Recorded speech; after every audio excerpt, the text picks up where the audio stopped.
नमस्कार। साहित्य तक के बुक कैफ़े के एक दिन एक किताब में मैं जयप्रकाश पांडे आपका स्वागत करता हूं और आज मैं पंकज मित्र के कहानी संकलन अच्छा आदमी के साथ उपस्थित हूं। पंकज मित्र जनवरी 1965 में रांची झारखंड में पैदा हुए।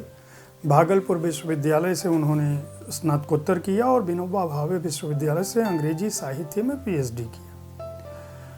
क्विज मास्टर, हुड़कू लुल्लू, जिद्दी रेडियो, बाशिंदा तीसरी दुनिया, इस नाम से उनके कथा संग्रह छप चुके हैं। इंडिया टुडे युवा लेखन पुरस्कार, भारतीय भाषा परिषद के युवा सम्मान, मीरा स्मृति सम्मान, बनमाली कथा सम्मान, कई सम्मान पा चुके हैं और अभी आकाशवाणी जमशेदपुर में कार्यक्रम अधिशासी हैं। पंकज मित्र की पकड़ मानव समाज पर, ग्रामीण समाज पर, कस्बाई समाज पर और शहरी होते समाज पर बहुत गहरी है। वे आज आधुनिकता की भागम भाग के बीच में जो मनुष्यता बची है या जो आम मनुष्य बचा है, जो अपनी सरलता और सहजता के साथ जिंदा है, अपनी परंपरा और आधुनिकता से संघर्ष कर रहा है, उसकी कहानियाँ लिखते हैं। उनका जो आम आदमी है, उनका जो पात्र है, वह मुस्कुराता है और अपनी हर तरह की शंका, परेशानी और उलझन के बीच उसकी समाधान की तलाश करता है और उस समाधान की तलाश में वह अपने अतीत और मानवीय संवेदना जो उसके अंदर की अच्छाई है उसको खोजता है। यही वजह है कि वह बाजार के खिलाफ न होते हुए भी बाजार के उस रूप को अपनी कहानियों में सामने रखते हैं जो मनुष्यता को धीरे धीरे या गंवईपन को धीरे धीरे या सहजता, सरलता और संवेदना को धीरे धीरे क्षति पहुंचा रहा है।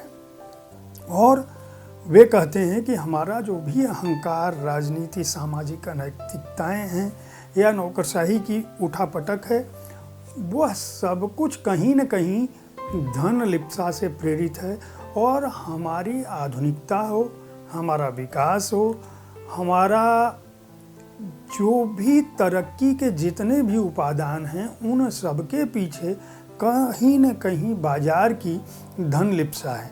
और अगर आप मानवीयता को बचाना चाहते हैं तो पंकज मित्र अपनी कहानियों से यह कहते दिखते हैं कि आपको हर हाल में बाजार के खिलाफ अगर खड़े नहीं हो सकते तो भी आपको बाजार से बचने की कोशिश करनी होगी। इस संकलन में जो कहानियां हैं उनमें है मगरा माल, ऐब फरोश, सिली पॉइंट, अच्छा आदमी, मुंहबली, कॉन्फिडेंशियल रिपोर्ट, शाहदेव मेंशन, रात के पार चलो और आस।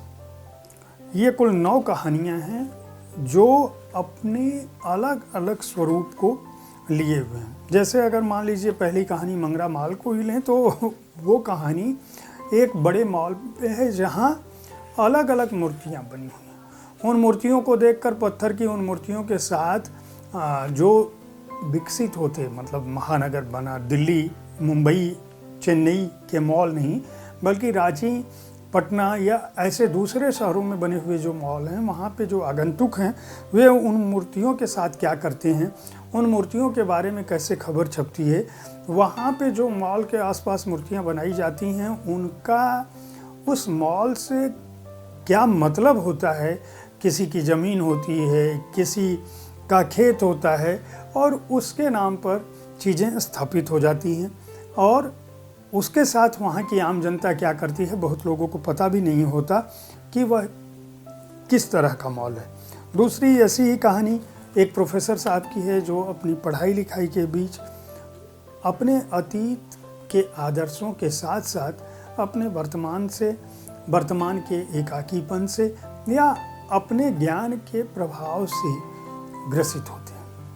हर कहानी अपने आप में कहीं न कहीं कस्बे, गांव और शहर के बीच, आधुनिकता और विकास के बीच, आधुनिकता और पिछड़ेपन के बीच, अमीरी और गरीबी के बीच, ग्रामीण और शहरी समाज की मानसिकता के बीच जो असंतुलित धारा बह रही है उसका प्रतीक हैं। ये कहानियाँ बहुत ही अच्छे ढंग से लिखी गई हैं, उनमें देशज भाषा है, सहज बोलचाल की भाषा है। इस पुस्तक को पढ़ा जाना चाहिए अगर आप भारतीय ग्रामीण समाज और तेज़ी से बदलते हुए समाज के बीच मनुष्यता को बचे रहना देखना चाहते हैं, या मनुष्यता की जो कहानियाँ हैं उनकी बानगी को देखना चाहते हैं, तो इस कहानी संकलन को खरीद कर पढ़ सकते हैं। इसके प्रकाशक हैं राजकमल पेपर बैग्स। 175 रुपये इसका मूल्य है और पृष्ठ संख्या है 144। उम्मीद है साहित्य तक का यह एपिसोड आपको पसंद आया होगा। इस कार्यक्रम में आप किस तरह की पुस्तकों की चर्चा चाहते हैं, इनके बारे में अपनी राय से हमें ज़रूर अवगत कराएं। अगर मैं कहानी संकलनों की बात करता हूँ, उपन्यासों की बात करता हूँ, तो उनकी कहानियों को, कथानकों को बताने से, विस्तार में बताने से इसलिए बचता हूँ कि आप उन्हें खरीद कर पढ़ें, ताकि जान सकें कि आज के दौर में किस तरह की कहानियाँ लिखी जा रही हैं, किनसे हमारा साहित्य रच और बस रहा है। कल ठीक इसी समय ऐसी ही किसी एक पुस्तक के साथ मैं फिर आपसे मिलूँगा। तब तक देखते रहें साहित्य तक। धन्यवाद।